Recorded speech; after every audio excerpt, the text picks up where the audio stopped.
যে ব্যক্তি নামাজ পড়ার পরেও চুরি করে, ও নামাজ না পড়লে ডাকাতি করত। নামাজ না পড়লে ডাকাতি করত। নামাজের কারণে এখন একটু কমছে, বুঝেন নাই কথা? একজন নামাজ পড়ার পরেও যাত্রাপালা করে, সে যদি নামাজ না পড়তো তাইলে তার চেয়ে খারাপটা করত। বুঝেন নাই কথা? অবশ্যই সালাত মানুষকে অন্যায় কাজ থেকে বিরত থাকে, তবে শর্ত হলো সালাতটা সেরকম প্রাণবন্ত হবে।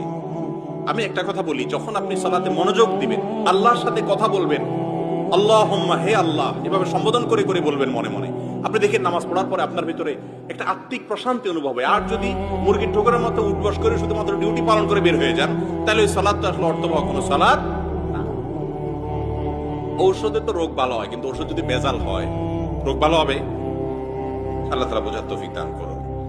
হজ আদায় করার পর কাবাগর থেকে পিছপা হয়ে বের হওয়ার হুকুম কি, এবং আমাদের দেশে